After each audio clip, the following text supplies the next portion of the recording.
जगते की बुट ना लाया सारे जगते की बुट ना लाया कन्ने बुट ना ला ते कन्ने गाना गा। अंदर मेरी दादी हो लेटी दियां दंद मूंह च इक नहीं ते उंदा भी मन करिया कि मेरे पोतरू का ब्याह अगर आऊं गाना गा ते मजा आवे। हुण दादी अंदर मूंह च दंद इक नहीं ते अंदरा बोलियां दादी हो ए बच्चा मिगी ले चलो हमारे पढ़ो मेरे पोतरू का ब्याह ते अगर आऊं गाना नहीं गांगे तो मजा थोड़ी आना। ते कुड़ियां ही सद्या भंगड़ा कुड़ियां भी जी ले चलो बारी ते जियां जी आऊंगा आऊंगा तुस गायो खरी ना। अहें ठीक है। हुण दादी होर केह् गाना गांदियां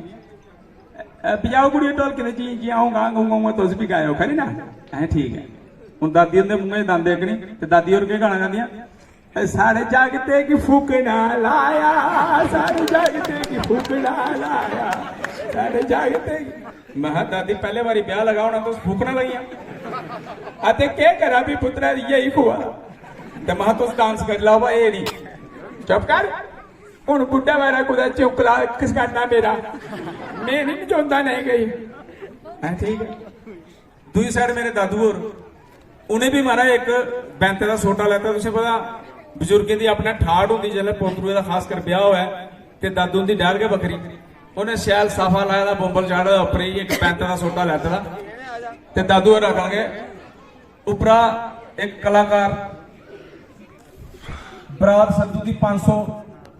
ते बस कीती एक ते दूए नंबर दादू होर सोटा ले चलो चलो अपना अपना गड्डिया ही जाओ कोई जरा अगे पिछे रहना नहीं चाहिए। गल सुनो भाई अगर कुछ ज्यादा हुई है तो पिछले दोठिए च लेटिया उत्थे बिल्कुल नहीं लेना उसी ते गल यह कि वह मारते कटते घसीटते ज्यादा नहीं कोई शरारती नहीं लोड़ती होती ठीक है। चलो भाई जाओ गड्डिया हुण 500 जानी थोड़ी आती एक गड्डिया पूरी बस भरोई सीटां फुल लोग बिच खड़ोइए किश सत्तों जे चढ़िए किश पिछे लमको दे लास्ट दादू होर ठीक है भाई अब पगड़ी रखिया चोरी है देखिया पी जाता झगड़ा ओ भाई पिछुआ इसी शैल करिए पगड़े जंगला पाने वाले मिगी लगा उपरा छुड़की आना है जिन्ने चढ़े तो सब कटूंगा झगड़ा वो क्या करा मतलब सारे का ध्यान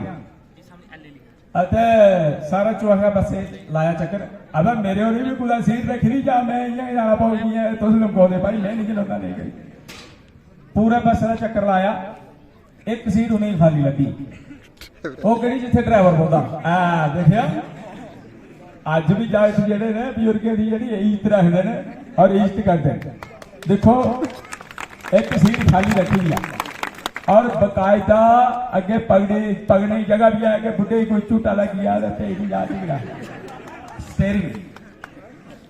दादू और जी बैठे चिरी हुई है ड्राइवर। हाँ जी चाचू जी बच्चा नहीं थोड़ी सीट पीछे लड़किया आऊ ड्राइवर है जनाब ड्राइवर ठीक है ड्राइवर होगा भाई अब पीछे जितना अब ओ भाई ओ सुंदरू जाया नहीं ऐसे पीछे पलगा लेता ऊपर चढ़ गया ऊपर और जनाब ड्राइवर है ड्राइवर गड्डी चलाने वाला ड्राइवर है एक गड्डी में चलाएंगे अब चला मैं थोड़े थक गया तू देख खुदा पीछे जगह है ना वो आखगा जनाब गड्डी में इतना में चलानी है अब रोज इतना पे चलाना अज पीछे पीछे चला मजे बूटे जगह थोड़ी तू लगा गड़बड़ करना एक भला मानस मानो बैठा था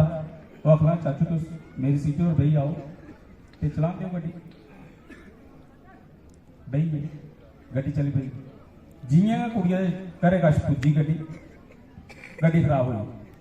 मिस्त्री आया मिस्त्री आखदा जी ये गियर बक्स खराब हुई है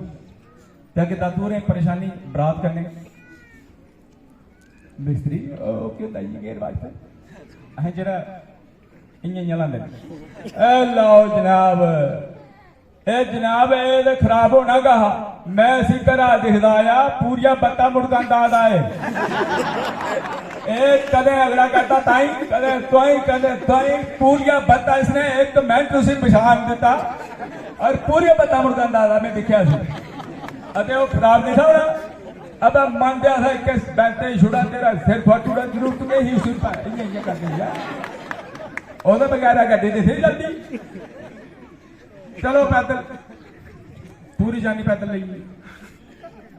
अगे तुझे पता बिजली के कट इतने दिने बंद हो जाती रात की गल वखरी है अगे उस महल्ले च ना बिजली बंद हुई ते ड्यूटी च बैठा था एक बड़ा बुढ़ा जिहा कोई कुत्ता वो भौंकिया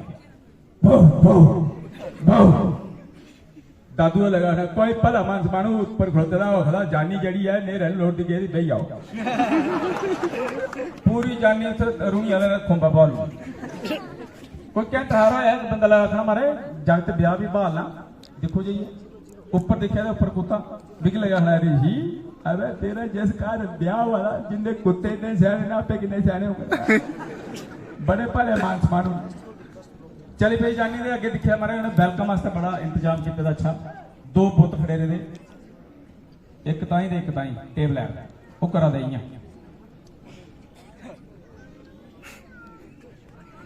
ते मेरे कन्ने दी जी वो देख तेरे सस सौदा सदा है मैं दादू जी ये स्टैचू वेलकम करा दे वेलकम ओ ठीक है वेलकम करा दे लेकिन गल जी है बड़ी सही है देख कैसा इंतजाम है कितना रहा ते राती की होया पंत ने जफ्फी बनी